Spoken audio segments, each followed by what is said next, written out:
dashing through the snow in a one-horse open sleigh. It's that time. Christmas time is here. Stockings are gently hung. The fireplace is on. Justin nestles in his seat. The projector fires up. Will it be naughty or nice? Hey, what has this holiday brought this episode? A present or cold? Welcome to the Movie Wire Christmas. Let's go! Merry Christmas, you filthy animal. Happy holidays and welcome to this week's edition of the Movie Wire. I'm your host, Justin Henson, and welcome to the show. We've got a big show this week with 4 new movies to review, with 1 playing in theaters, 2 that's available to stream right now, and this week we added a segment of the Movie Wire catch-up for a movie that was short-lived in theaters. This week on the show, this Christmas, you better be good or Santa's gonna show you a sleigh, is a remake to the 1984 film Silent Night, Deadly Night. He works in mysterious ways, and it's one hell of a murder in the Netflix exclusive Wake Up Dead Man, a Knives Out mystery. Everybody knows Jay Kelly, but Jay Kelly doesn't know himself. George Clooney and Adam Sandler star in another Netflix exclusive, Jay Kelly. And finally, what does it take to become a legend? Sweeny takes on the role of Christy Martin in this true story in Christy. That's available to rent or buy now. We've got a lot to cover this week, so let's jump right in. Ready for my verdict? Let's get into it.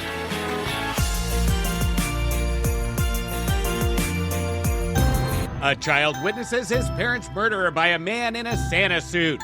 Years later, as an adult, he dons a Santa costume himself and embarks on a violent quest for retribution against those responsible for the traumatic event from his childhood. In this remake to the 1984 holiday horror film comes Silent Night, Deadly Night. 'Twas the night before Christmas, the house locked up tight. Yet a shadow approached in the dead of the night. With a glimmering axe, so lively and quick, I knew in a moment it must be Saint Nick. Kind of been drifting my whole life. I'm ready for something real. Looking for something? Are you okay? I'm gonna figure out what's going on in there. You, had no idea. What? Naughty. How many people have you killed? A lot. Do you have to dress like Santa? It helps me slip from Billy into something else. Punish.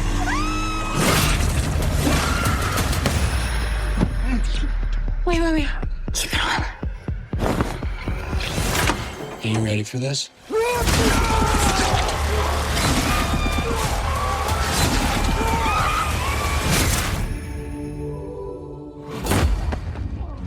Naughty. Have you been a good boy?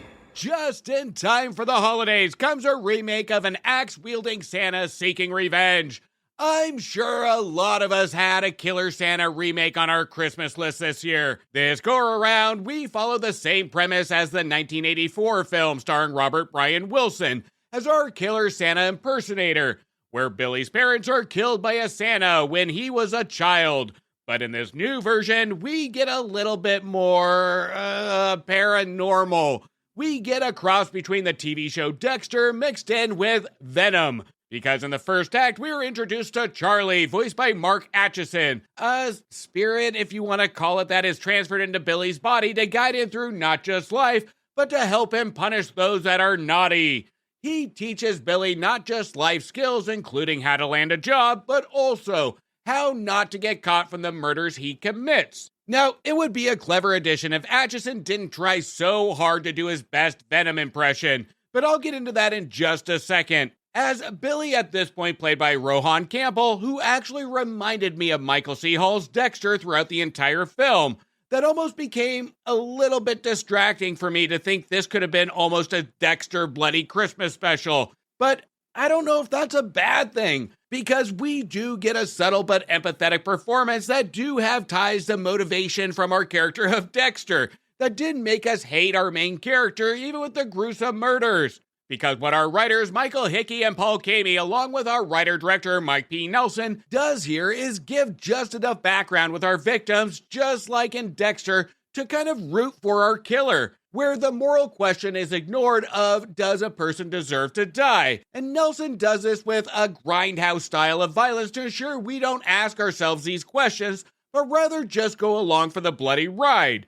We know not to take a movie like this seriously, but it would be so easy for Nelson to say, I'm just gonna make a Christmas horror film and copy and paste from the original. And here, it's admirable that at least he puts in the effort to add his own holiday grindhouse spin on it, along with knowing that in his strategy, he has to have somebody that can portray an inner, unsettling character with a likable on-screen presence to show that he is not there just to be a horror figure and to be seen as a damaged character. And our writers play a smart strategy here, is to add in a supporting character, Pamela, played by Ruby Modine, who also has inner demons that at times is a little bit more uncomfortable than even our Billy, because we have seen violence in film from time and time again.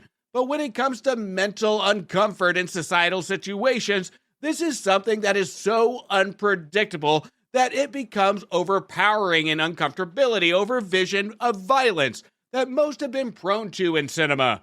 We have a scene in the film that I won't give away, but it does kind of involve Pamela and Billy having a conversation about their past, and Pamela doesn't blink an eye at anything Billy is saying that is extremely dark, that would be traumatizing to anybody else.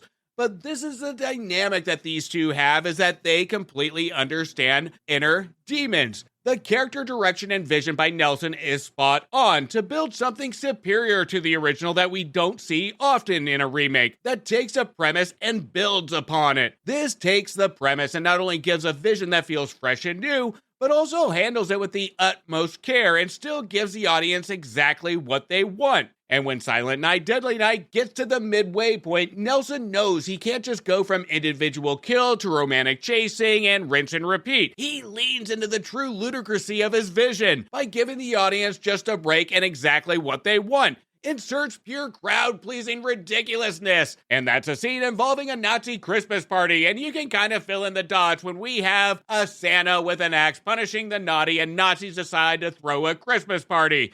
Nothing says a good movie or holiday cheer than a good Nazi slaughter done by Santa. Now, the main problem I do have with this film is the presentation of Billy's sidekick, the voice of Charlie. The idea is sound and a smart way to drive the film, but it misses in an emotional level that I think could have gone further with a different vision and presentation by Mark Atchison. Because lowering his voice to sound more diabolical than what has been shown on screen didn't work for me. The movie does reach for an emotional grab towards the climax between Billy and Charlie, and I think when we have a voice into the movie that has raised you from youth to adult like a father figure, has protected you and your actions, we needed more of a sympathetic, empathetic tone, not an attempt at a copy of a Venom voice with a comedy twist. The voice was a great idea to add a layer to our Billy character, and at times it works. And we can tell these two aren't on the same page because of how Billy responds to Charlie, not by what Charlie says. We have Billy respond in an appropriate way, and that just adds to the question mark that we should have gotten a different take on our Charlie voice. The film has some good ideas, but when it comes to really nailing the chemistry between Billy and Charlie, this was a missed chemistry that just didn't land. But holistically, our writers get these characters, especially the Pamela and Billy chemistry, which is spot on. But if our filmmakers could have landed a trio of chemistry between our Billy, Pamela, and Charlie character, that would have turned this movie into one of those rare remakes that could have been perfect in terms of remake, not necessarily a film. Silent Night, Deadly Night, in all honesty, not only is a vast improvement of the original film, but does what any other filmmaker thinking to tackle a remake should do. Take a premise and find ways to enhance it, not just remake it. This is a remake that changes the vision, style, characters, while still respecting the idea, along with pleasing fans of the original and a vast audience. It isn't just a horror movie, but keeps the elements of shock factor intact. It's a fun holiday treat that is a lot of fun, but also takes our characters' inner demons and brings them to the surface. and doesn't treat itself as just a pure gore fest. I'm giving Silent Night, Deadly Night a solid 3 stars. Famous movie actor Jay Kelly embarks on a journey of self-discovery, confronting his past and present with his devoted manager Ron. Jay is at a crossroads in his career and at the intersection of regrets and glories in his life. Adam Sandler and George Clooney star in the Netflix original Jay Kelly. I don't want to be here anymore, Jerry. I want to leave the party. Jay Kelly, so handsome. Look at you. You're the American dream. The last of the old movie stars. I'm down here. You're up there, you're down here, you're in here. We did this together. See you, Dad. I'm leaving on Saturday for Paris. This is your last summer. It'll be so lonely here without you. No, it won't. You're never alone. Really? I think I'm always alone. Thanks a lot. Thinking about her leaving, I feel like I missed it. We need you now. Jay's having a nervous breakdown. It's bad. It's really, really bad. Jay, where are we going? Meg, where are we going? France. France. France? Stars, Is that Jay Kelly? they come and go. They come fast, they come slow. When I look at you, I see my whole life. They go like the last light of the sun. I don't know who to be mad at, but I'm finding myself being very mad at you, Ron. Be mad at me, Liz. The train was my idea. That's the problem. I'm not allowed to be mad at you. All you see is glory. Lately, I feel like my life doesn't really feel real. I'm suddenly remembering things. And what is that? Memory? That's like a movie where I'm playing myself.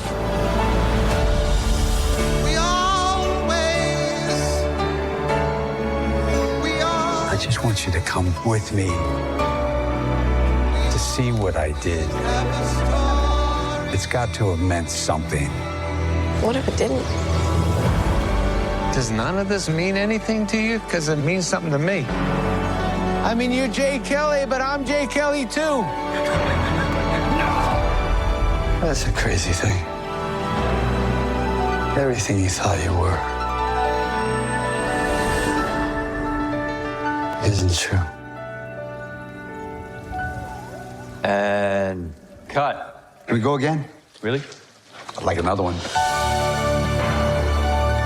All my memories are movies. That's what movies are for us.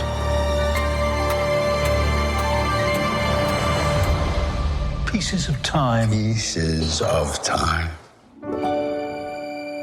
Here is a duo that, looking back a decade or two ago, who would have never thought that they would star alongside each other in a dramatic film? But also, it's about time Netflix actually utilized Sandler for his talents to demonstrate his range and not use him as a poster boy for films that use Sandler as a dancing comedy monkey for their bad comedies. But this also comes as part of the problem with Jay Kelly, is the mere fact that it is so obsessed with Jay Kelly, Sandler doesn't really have a lot of opportunities to spread his acting wings. And this is a double-edged sword, because the intent of the film is, of course, about Jay Kelly, a self-reflection, a journey, and being self-indulgent. So my complaint is more of a I wish complaint that Sandler had more to do here. We do have moments in its runtime that the dialogue shows us signs of opportunity, but Sandler is acting under the shadow of Clooney most of the movie, and again, rightfully so, because that's the intent of the film.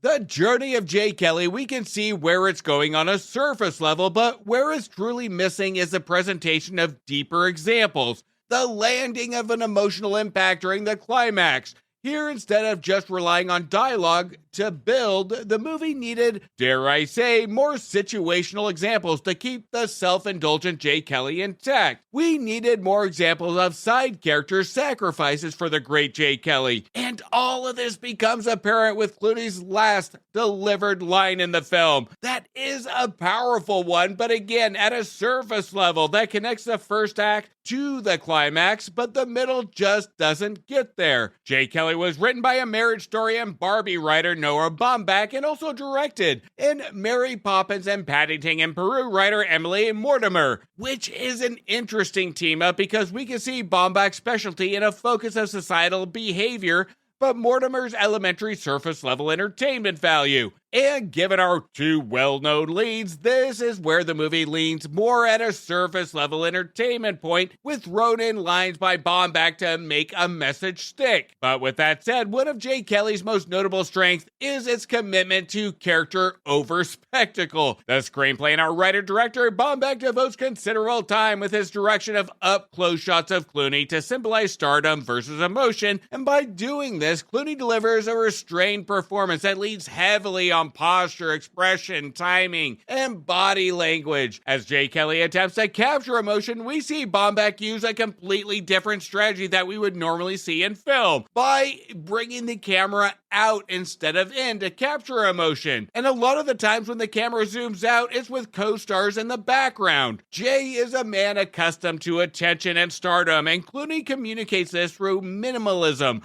allowing moments of emotional exposure to feel earned rather than manufactured.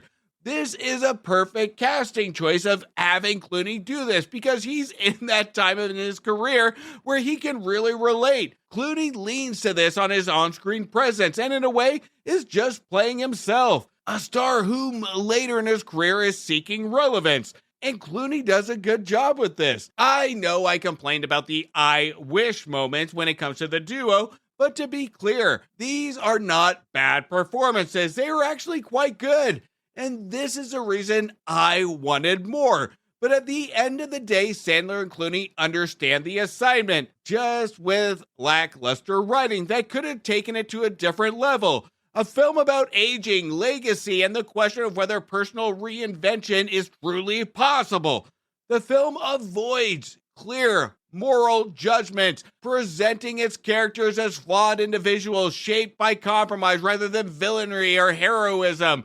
We lack examples of what these characters should fully represent. Jay's retreat from the world is never condemned nor celebrated. Sandler's character, Ron's refusal to move on is portrayed with empathy, but also the fear that makes us question if this is a friendship or Ron settling based on his own journey of confidence. This balance contributes to the film's neutral, flat, unclear tone, and it demands the viewer to draw their own conclusions. And at times, we don't want to draw our own conclusions because we don't get enough to really want to. Jay Kelly is like watching a car on a long country road where we are wondering who is inside the car, where they're going. But by the time we feel we are going to have at least one of the answers given to us, the car runs out of gas and just stalls. I had a hard time wondering if the movie wanted to be a reflection through emotion, relatability, and or relationship building.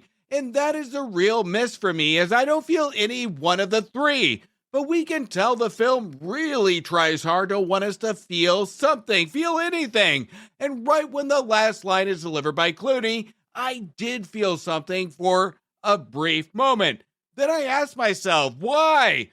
Why does this matter? And I couldn't find an emotion to tie it into. The movie wants us to have an impact with that last line. It's an impact line to end the movie with an exclamation mark, to fool the audience that this was a deeper movie than what it was. But to its credit, I will say it's an admirable attempt and did give me the temptation that I did follow up with to watch it again, to see if I missed anything. And during my second watch, I found out I didn't. At the end of the day, Jay Kelly is a valid attempt by Netflix to bring something to look at. And that's just it, something to look at a surface level that gives an elementary message with 2 stars that have a comfortable on-screen presence. While it does not fully deliver a message of depth, I can respect the surface level attempt of self-reflection. It's a well-made film with some smart direction from Baumbach, but I still can't get past by the end of it, I wanted more. I'm giving Jay Kelly a near miss at 2.5 stars. Let's all go to the lobby. Let's all go to the lobby. Now, before we get into the rest of the show, make sure you check out my reviews for movies that just became available to rent, buy, or stream now. Now available on video cassette. Unlock the illusion that we really needed a sequel to this. And Now You See Me, Now You Don't, that received 2 stars. Survive 30 days while the world hunts you down in the remake of the 1987 film The Running Man that really didn't make me run away, receiving 3 stars. I still fucking hate Glenn Powell. When they took his family, he took revenge, and Sisu Road to Revenge. That is just as good as the first, if not a little better, receiving 3.5 stars. Worlds will collide, and there's no going back in Tron Ares that had enough entertainment value versus disappointment to receive 3 stars.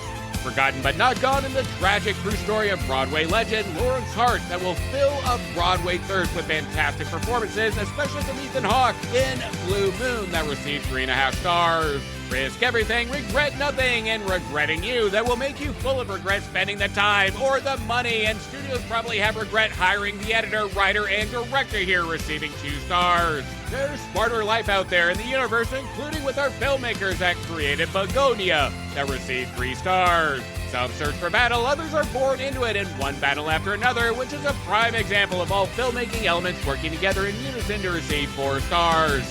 You would be so proud of her in Shelby Oaks, but not proud of the filmmaking here that really needed to figure its shit out to receive 2 stars. Need a miracle? You got it when Keanu Reeves plays an angel, and he is adorable in Good Fortune that received 3 stars. He robbed 45 McDonald's, escaped from prison, lived in a Toys R Us for 6 months, and that's not even the craziest part. The craziest part is that we can tell that Channing Tatum wasn't a Toys R Us kid in Root Man that received 1.5 stars. That is just a word. We told you not to talk to strangers in The Black Phone 2. That for an unnecessary sequel, this one actually got it right, receiving 3 stars. The unforgettable true story of UFC legend Dwayne Johnson stars in The Smashing Machine, which couldn't find its way to 3 stars, receiving 2.5 stars. Who's a good movie? Who's a good movie? And Good Boy, which had a good dog, good premise, and great filmmaking to receive 3 stars. The task is simple, walk or die in the Stephen King adaptation of The Long Walk.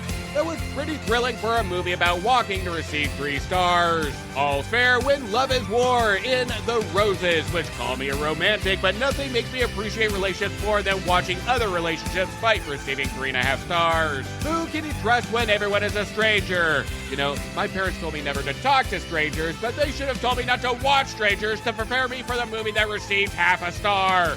And finally, it was supposed to be fun, then 2 pregnant women later in The Threesome. And surprise, it's getting 3 stars.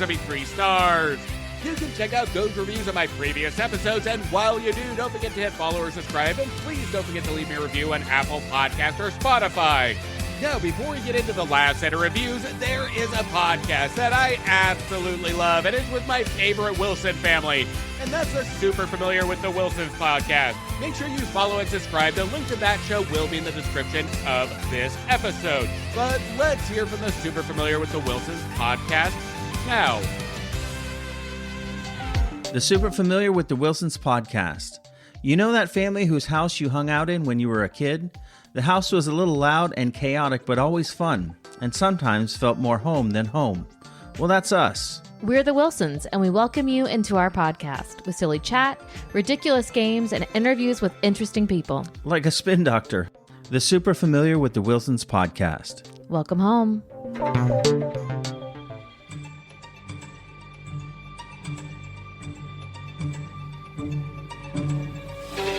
A baffling death inside a quiet church that draws our returning detective Benoit Blanc into a tense investigation, where faith, secrets, and suspicion blur as close community turns against itself.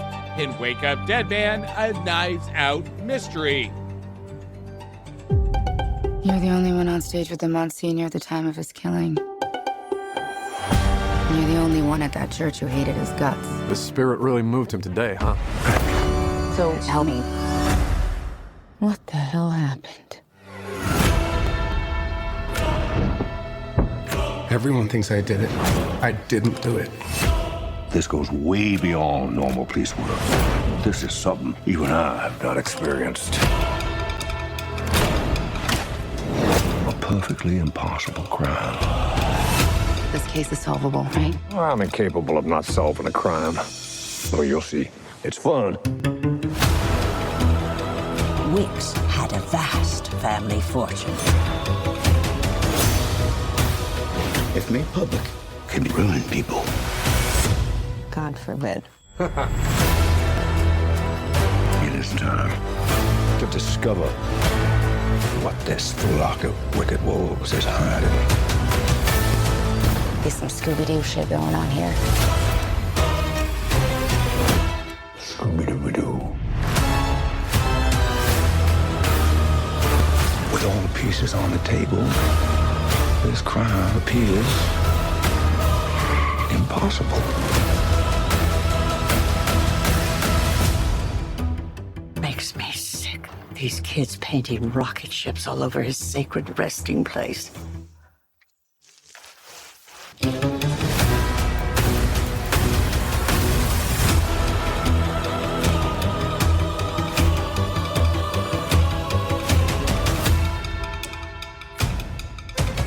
Now, in 2019, I was a huge fan of the original Knives Out because it gave a mixed match of Agatha Christie's secluded whodunit with a subtle mix of themes of Sherlock Holmes-style reveals. I enjoyed the following of simplistic clues to get my notebook out and start unraveling the mystery. Then when Glass Onion came out in 2022 exclusively on Netflix, I enjoyed in the comfort of my own home to take notes, to pause, to solve the mystery, but I found I took less notes than the original. And now with Wake Up Dead Man, a Knives Out mystery, I found my notebook even more empty than Glass Onion, where the fun of following along with a mystery is absent, where it becomes impossible to solve without the movie spending 15 minutes to explain it during the climax. That was my biggest complaint in the last installment, is the audience inclusion that made the first film so much fun. Is not only the performances, but also the secluded environment a viewer can follow along with. Glass Onion made the who and the why easy enough, but the how was a stretch for any viewer to say, oh, okay, I get it. When it comes to Wake Up Dead Man, the who seems kinda obvious, the when is up front and center, but when it comes to the what, why, when, and how, it seems impossible to discover.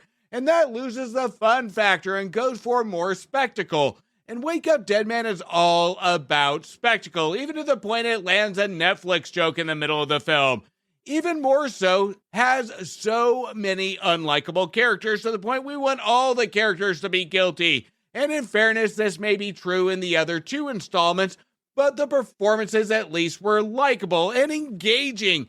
We don't get that here. With the exception, of course, with a good performance from Daniel Craig reprising his role as Detective Blanc, who has gained in popularity in his case-solving skills, even landing an online presence and a guest spot on The View, where people know who he is along with his reputation. But the problem we have with this character now is that with popularity, he has just shrunk in when it comes to the dialogue of this film.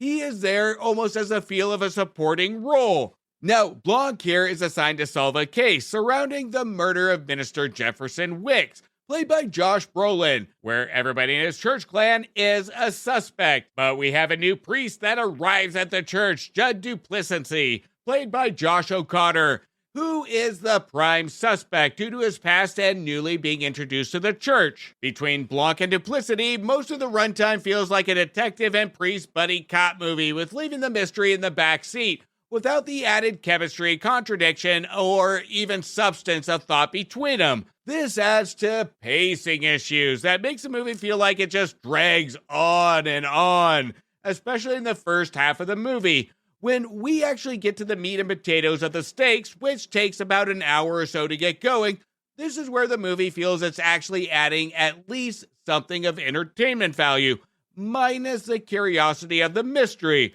This is also where I was reminded of Sherlock Holmes and the Hound of the Baskervilles, where we get into tones of mystery beyond our understanding, where Hounds of the Baskervilles focused on folklore versus rationalism, and here we have religion versus rationalism, but we don't get any exploration of proper arguments. And this is where it leads into the spectacle piece of it. This could be due to the fact of all of our characters are flawed, just like the other two movies, and our writer-director from the previous two movies, Johnson, is more focused on the idea of the influence of Agatha Christie and Sir Arthur Doyle's works, that he is trying to balance the Knives Out tradition with supernatural elements. And this is a problem for Rian Johnson, is that based on the last installment, he is trying to add more, do more, with an expanded idea where he can do more with less. This is the longest installment so far and gives us much, much less when it comes to character growth, along with it being the first one to feel like it has trouble on where it wants to go. And we feel that in, again, the pacing issues. Out of the 3 films thus far, this is the first one I have felt bored with.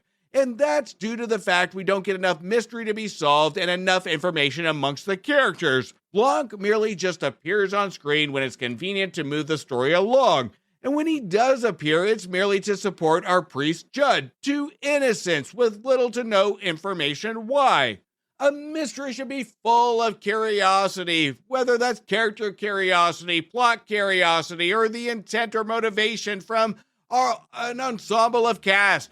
We don't get that here. Our writer-director, Rian Johnson, we are slowly seeing a decline in how to engage an audience and not recognizing what made the first Knives Out so good. A mystery for the audience to solve and holding to the golden rule of a mystery. Have the audience figure out the who, what, why, when, where, and how. We merely get the where here, and we don't find anything else out until the 15-20 minute explanation here at the end. If it takes you up to 20 minutes to explain the mystery, I'm sorry, you have written a shitty mystery film.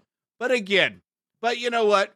We do, in the tradition of Knives Out, do get some recognizable cast member, as in tradition to the previous two, just not as many as the previous two. And that should be a sign of the quality of the buy-in with the script. But we do get Josh Brolin, Glenn Close, Mia Kunis, and Jeremy Renner, just to name a few. And most of the time, these talents are wasted given the runtime. At almost 2.5 hours, I feel there should have been a heavier mystery, more engagement, more to say, more of our cast engaging with this mystery. But we don't get any of that. All in all, Wake Up Dead and Knives Out mystery started, in my opinion, at about the hour mark, where it becomes interesting at an entertainment level, a spectacle level, where it self-realizes this is not an Agatha Christie or Sherlock Holmes themed movie at top of mind, but merely a Scooby-Doo mystery where we wait until the end to have the big reveal that's outlandish, that is impossible to uncover, and make an audience member say, oh, I need to go back and watch to appreciate it. We don't get that here. This is a spectacle, a Saturday morning cartoon with some fantastic performances that really are wasted. Follow the formula, follow the tradition of so many successful mysteries that we've seen from the past. Stick to that tradition and don't go overboard. A simplistic story, a simplistic mystery is always the best route to give. I'm giving Wake Up Dead Man, a Knives Out mystery, 2 stars. You know, with movies coming and going from theaters so quickly, sometimes it's hard for me to catch a movie in a theater. That's why we're about to get into the movie Wire Catch-Up. Theaters to streaming seems too short. So that can only mean one thing. It's time for the movie Wire Catch-Up.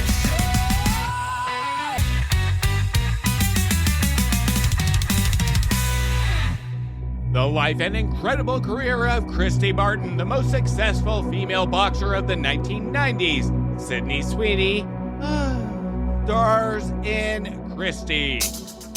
You must be the lady I've been hearing so much about.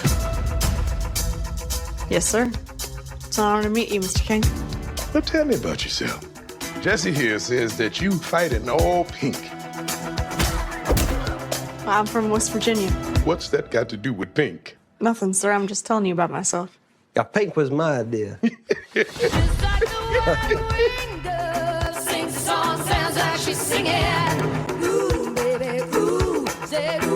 think I found my thing. I bet most people go their entire lives and they don't even know what their thing is. You the world champion right now. You think you what makes the world turn. But one day you're gonna wake up and realize that it turns just fine without you.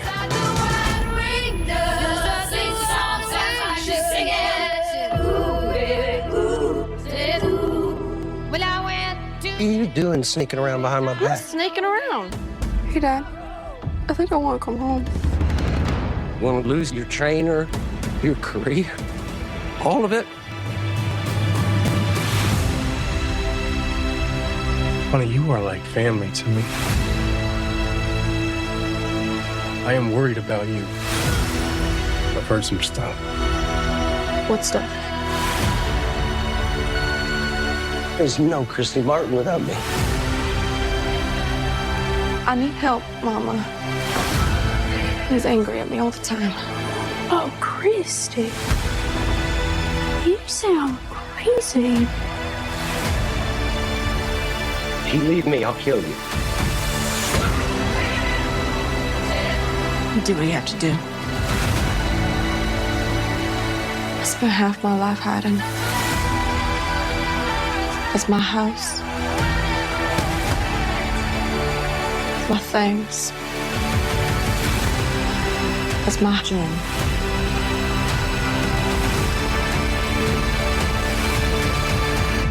Oh boy, ladies and gentlemen, have I got a treat for you. You know, why not? It was bound to happen to have Sydney Sweeney go for an Oscar grab. So far recently, she has played a character with superpowers, she's played an ex-girlfriend, and she's played a nun. It's like she is picking roles based on my Pornhub history.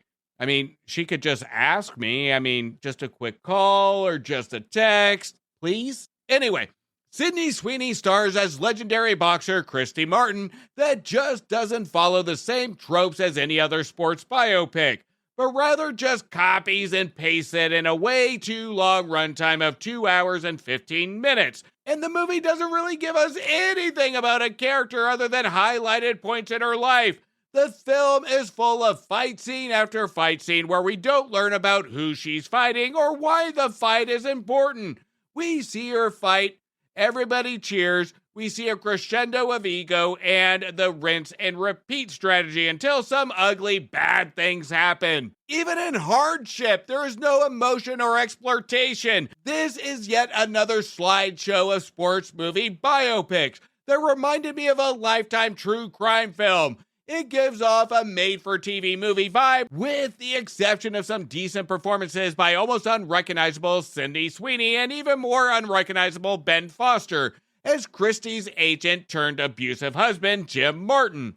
Now, I wasn't familiar with the Christy Martin story going into Christy, and by the time I left, I knew she was a female boxer that had a talent to knock people out, that married her agent that pushed her too hard, and was emotionally, sexually, and physically abusive. I learned about the happenings, but nothing of substance that led up to it. These situations that happened to Christy is treated merely as situational, as it's trying to squeeze in a lot of information that's just mere surface level situations into almost a 2.5 hour runtime. But there really isn't a lot of information that we received to give us the why these things are happening. Why did Jim Martin snap? Why did Christy allow it? Even their relationship growth feels rushed, it feels generic, where it grows so fast we'd even see it coming. Instead of seeing the conflict build, we get Ben Foster just give looks of anger, disappointments, etc., or we see him react when a character like, say, Don King blatantly belittles him as a lesser power. And we have this powerhouse of Christy that's knocking people out, but she can't stand up for herself. There is more depth to this character that we can see needs to go deeper. Christy is one of the most passive-aggressive movies I have ever seen. It avoids difficult interactions or conflict-filled discussions at all costs, and just throws the audience into the outcome. And the most annoying thing with how many fights we see during this movie with no substance, it almost uses these fights as transitions because the writers don't know what to do to get to the next time jump or situation. Our writers Myra Folks, Catherine Fudgate, along with our director David Mikan, really don't give our cast anything to work with on a range level or even at an emotional level. The dialogue is so simplistic and filled with filler that most of the movie is just filled with grunts, fight scenes, and that's about it. Christy is a well-shot film from director David Mikan, but the problem here is that the writing to tell us anything interesting about our Christy, other than what we can read online, is like our writers treat Christy as a sports figure they knew nothing about, and put little work into getting to know her through interviews or proper research, going the extra mile to take us on a journey of who Christy was and how we got there. And the ending result is a surface level, average, and at times below average sports biopic. This movie is held afloat by some great performances and some smart direction. We can tell Christy has a lot more interesting things to say behind the curtain, but either the filmmakers weren't brave enough to really exploit the R rating, or they had not an idea who Christy was inside her head. The most frustrating things in Christy is that they focus on hardship of being a lesbian boxer in the 1990s, but even that is merely mentioned without Christy's voice being heard. The dialogue from Christy is so limited, especially in conflict, that we need to hear her. We needed to know more of Christy other than the things that happened to Christy to make us connect with her. This is where the phrase of "I can only imagine" comes to mind, because this is what our writers do. Leave us with thoughts of "I can only fucking imagine" in every single fucking situation Christy goes through. Tell us something to make an impact of being a historical sports biopic.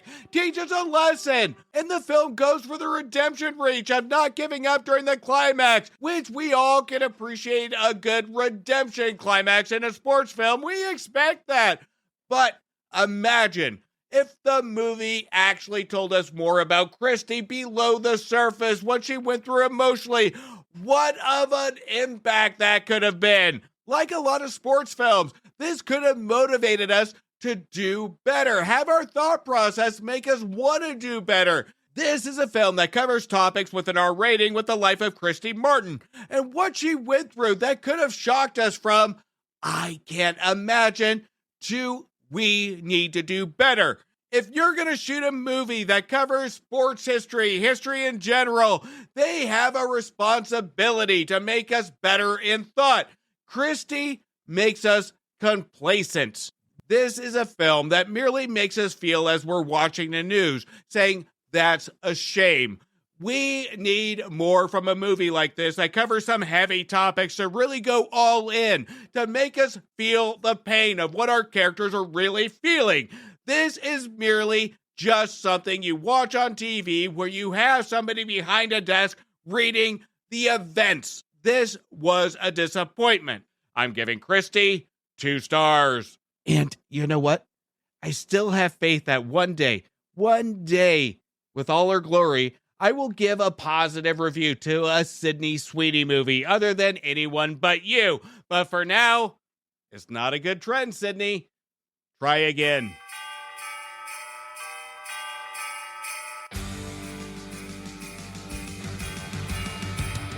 That's a cut on this week's edition of The Movie Wire. I want to thank you for listening and thank you for your support. You can also show support for the show by following me on Instagram, Blue Sky, X, Thread, Facebook, TikTok, YouTube, and Letterboxd at Movie Wire Show. And please don't forget to leave a review on Apple Podcasts or Spotify. And if you haven't yet checked out the Cult-Worthy Cinema Podcast and the Movie Wire's new show, Back to the Balcony, make sure you do. The link to that show will be in the description of this episode. Until next week, do me a favor. Make sure you stay for after the credits to show the respect to those that put their blood, sweat, and tears into making a feature film and support your local movie theaters.